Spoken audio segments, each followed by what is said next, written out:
Larry Nassar, the longtime team doctor of the U.S. gymnastics team and Michigan State University, received his third set of what are essentially life sentences on Monday.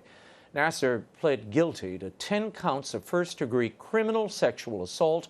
The charges date back to the 1990s. To date, more than 260 young women and girls have accused Nassar of abusing them, including Olympic medalist Gabby Douglas and Simone Biles. The accounts are beyond disturbing. Nassar called what he was doing medical treatment. The scandal has led to the resignation of the entire board of the directors of U.S. Gymnastics and the president and athletic director of Michigan State University. And after decades of clerical sexual abuse and subsequent cover-ups by officials in the Catholic Church, the abuse scandal has now reached the papacy. The Associated Press is reporting that Pope Francis personally received an 8-page letter from a Chilean victim about the alleged abuses of a notorious priest abuser. According to the letter's author, whom we will interview in a moment, and a member of the Pope's own Sex Abuse Commission, Pope Francis received the victim's letter in 2015. The letter graphically detailed the abuse, the alleged cover-up by Chilean church authorities. If the account is true, it contradicts the Pope's recent insistence that no victims had come forward in the matter involving the abusing priest and Chilean Bishop Juan Barros' involvement. The scandal in Chile exploded last month during Pope Francis's visit there. The visit was marred by protests over the Pope's vigorous defense of Bishop Barros, who's accused by victims of covering up the abuse by Father Fernando Caradima. During the trip, Francis dismissed accusations against Barros as slander. He later apologized for insensitivity, but continued to defend Barros. In 2015, 4 members of the Abuse Commission had met with the Pope's top abuse advisor, Cardinal Sean O'Malley. They voiced their objections to Francis's appointment of Barros as bishop in southern Chile. Those members reportedly gave the letter to Cardinal O'Malley to deliver to Francis. Cardinal O'Malley later confirmed to a commission member that he had personally delivered the letter to the Pope. To analyze, I'm joined by a woman who's worked for everyone from Oprah Winfrey to the Illinois Department of Children and Family Services. Joining us from Chicago is attorney and child advocate Liz Yore. Liz, thank you for being here. I want first your reaction to what this means, this entire papal fracas. What is at stake here, both for the Vatican, the Pope, as well as the Church as a whole? Well, I've done child abuse investigations and clergy abuse investigations all my legal career. This is a scandal of epic proportions because the Barros case is putting the Pope for the first time in the middle as a principal in a cover-up of a potential case that is rocking the world.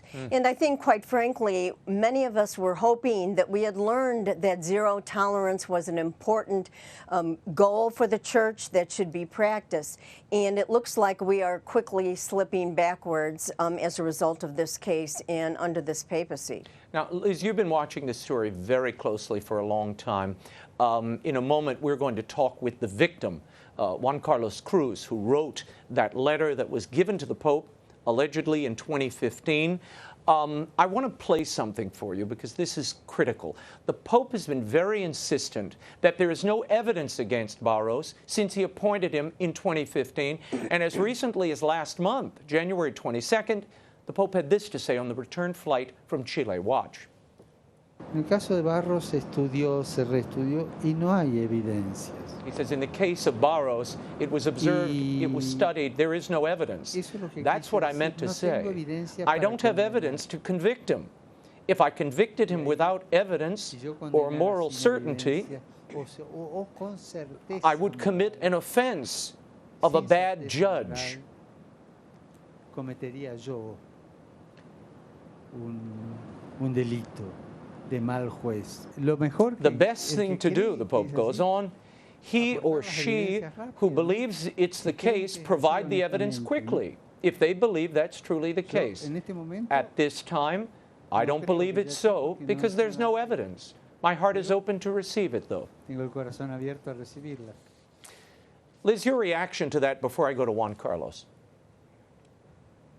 My reaction to that is now we know that the Pope did receive a letter from one of the victims, Juan Carlos, a very detailed letter displaying all the various abuse that he underwent as a result of Caradima, as well as Bishop Barros. This Pope has been told from the moment he appointed Bishop Barros in 2015 that this was a bad decision.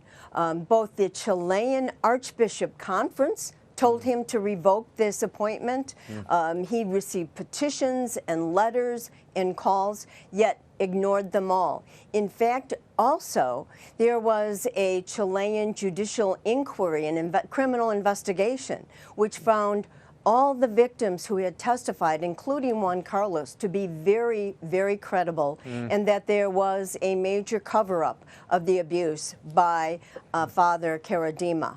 Yeah, and Bishop Juan Carlos, the soon-to-be appointed Bishop Juan Carlos. And, yes, and Bishop, yes. I want to bring into the conversation the author of the letter, a survivor of the abuse of this Father Caradima that we're talking about, Juan Carlos Cruz. He joins us via telephone. Juan Carlos, thanks for being there. Give me a sense of what was in that letter. You wrote a letter to the Pope in 2015 without getting into all the details, and they are horrific, those that I've seen in print. What was there, and why did you write that letter? So I was incredibly frustrated when this bishop was going to be appointed Bishop of Osorno, Chile, south of Chile. And I had sent a few other, we've been testifying about Barros, Colliatich, Valenzuela, 3 bishops that witnessed abuse. But Barros had especially a big significance for me because he had done much more than just witness abuse. He had contributed to a lot of horrible things. So I detailed, like violating my secret of confession that I had with Caradima. Caradima managed sort of to triangulate it and have Barros speak about something Caradima could not speak. And so it was really hard. And I tried to get a time with the nuncio in Chile, who's a very big disciple of Sodano, so there was no option there.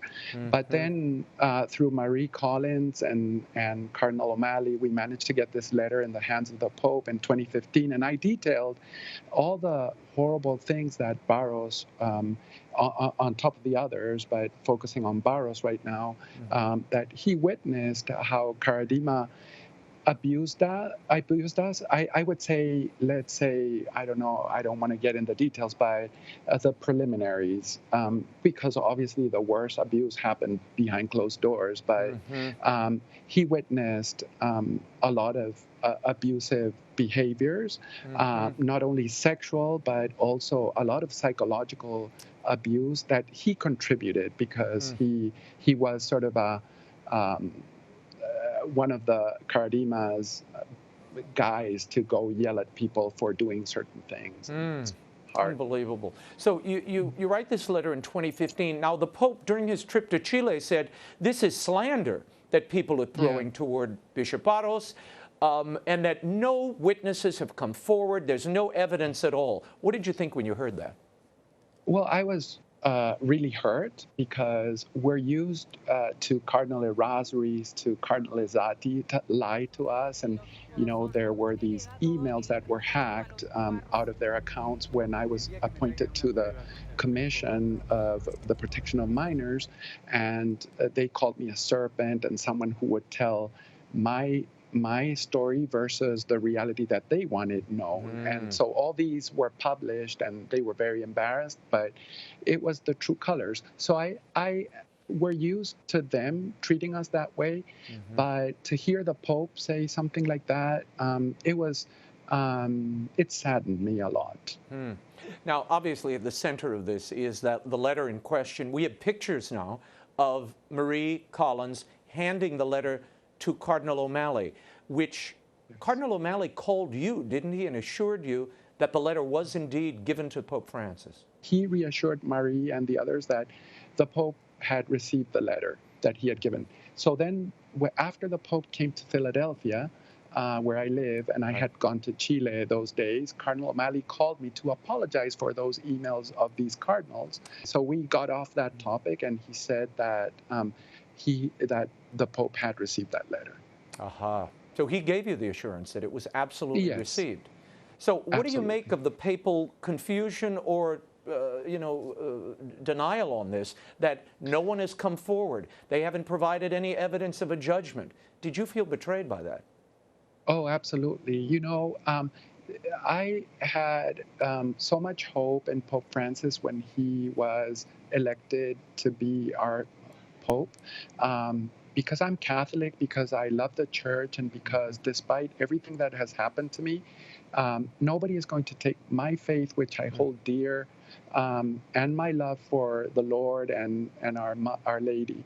And I say the Rosary. Nobody's going to take that away from me, no matter what happens. And so I pray every day that, that faith in me stays, because there's days that it's kind of hard. And so when this Pope came from Argentina, our neighbor country, and also, he understands our culture. He knew our case. So when I saw him come out, elected Pope, it felt, oh my gosh, our problems are solved, basically, I thought. And so after him not doing anything, and, he's not a pope from the Ukraine or Tasmania. He understood everything about us and our case and our culture and our language, everything. So fast forward, when nothing happened and everything was the same, it was very disappointing. But then to hear him talk about us that way, calling us slanderers, it was terrible, because it set the clock back for so many victims. Finally, I want to put up something you wrote. The AP released a little bit of your letter, and you write, "Holy Father, I write this letter because I'm tired of fighting and crying and suffering. Our story is well known, and there's no need to repeat it here except to tell you of the horror of having lived this abuse and how I wanted to kill myself." How do you feel today, now that Cardinal Xiluna has reached out to you and said he's the investigator the Pope is now sending to look into this case in Chile, which seems a little late after the appointment of Barros as a bishop there, but nonetheless, there is forward movement. Your reaction now? So my reaction is, I'm glad I didn't follow through with what I wrote to the Pope, that, the Lord kept me well, and my friends and my family and people that I love, and my job here in the U.S. And regarding your question, I don't think it's ever too late. I mean, it is late, obviously, because it's horrible to leave and treat victims that way. And I think of others as well. But I'm glad, I have faith that this is happening for a reason, and that he's coming here to New York to meet with me, and I'll speak my truth and what I know, and then he's going to Chile and he's going to meet with other survivors. But what I want to say is that I have a lot of faith, and he called me yesterday and he said that the Pope had asked him, and he sent me his blessings and all that, and I'm a gentleman, so I'm grateful, right? And but at the same time, I think if something happens out of all this, it's going to be an example for others who are living what I went through. And at the same time, I hope that other survivors, thousands of them around the world that are dealing with what I'm dealing with, that they are heard the way I am as well. Juan Carlos Cruz, I thank you for being with us, for your bravery and your honesty. I know this can't be easy, and know that our prayers are with you, and we'll keep on this story. I appreciate the prayers more than anything. Thank you so much. Thank you. Liz, I want to go back to you for reaction. I mean, the biggest, newsiest part of that is Juan Carlos is saying he has confirmation that his letter was received by the Pope in 2015. Where does this leave us? Well, this leaves us with very strong evidence that the Pope was, in fact, aware of what has happened. I mean, here we have victims 10, 15 years after their abuse begging the Pope having to take pictures of a letter that's handed to a cardinal to ensure that there is evidence that the Pope is receiving this information. Raymond, this case demonstrates the extent to which victims have to carry the burden of not only what was done to them, but to advocate on behalf of other children going forward, that they will be protected from these bishops who did not protect them. And it's clear that the Pope had the letter. Cardinal O'Malley confirmed that he received the letter. By the way, when this case broke in Chile in 2010, the whole Latin America, including Argentina, was well aware of all the allegations and what was happening. This is a case that the Pope has been aware of for years, and yet continues to shrug his shoulders and say he has no information. And quite frankly, Raymond, this is precisely what he's been saying when he was cardinal and archbishop in Buenos Aires, that no one ever came forward with information. There were never any cases of clerical abuse in the large 2.6 million Archdiocese of Buenos Aires. It defies credulity. Reading all of this and having spoken now to Juan Carlos, this victim, the reason I think Cardinal O'Malley was so quick to correct the Pope, and I don't think that's too strong a word, after he said, I received no information, Cardinal O'Malley came out and said, oh, that's very hurtful language, you shouldn't do that, was probably because O'Malley remembered handing him the letter in 2015. Oh, sure. And O'Malley has talked to the victims of Barros. And O'Malley is well aware with the victim advocates who've been on the Papal Commission for the Protection of Children, their concern about this case.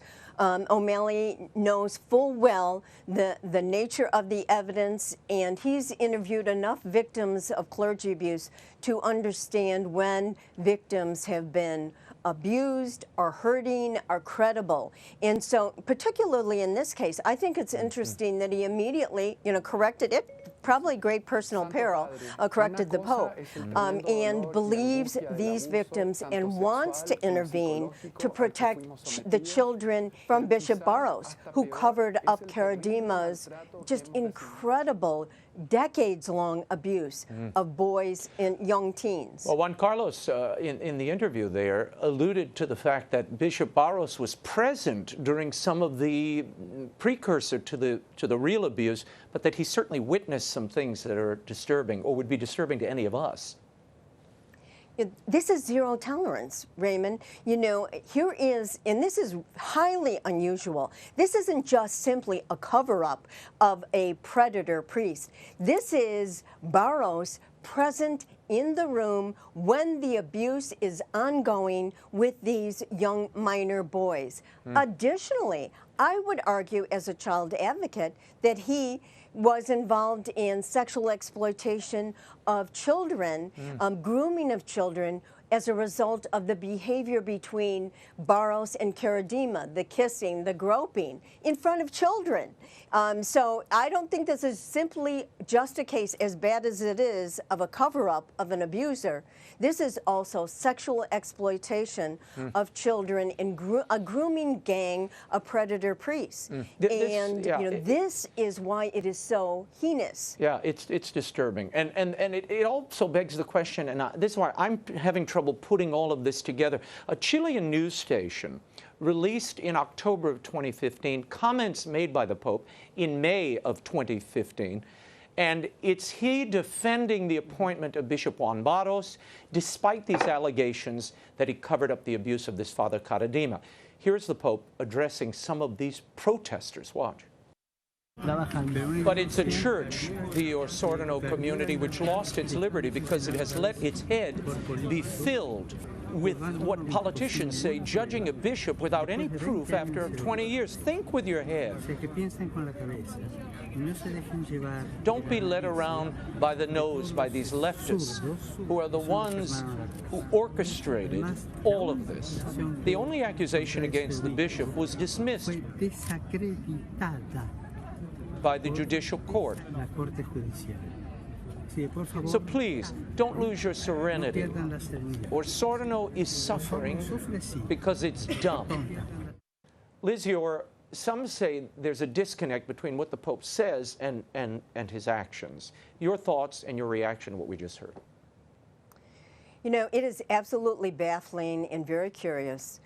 From the moment he appointed Barros as a bishop, there has been a vocal, vehement protest about this bishop being appointed.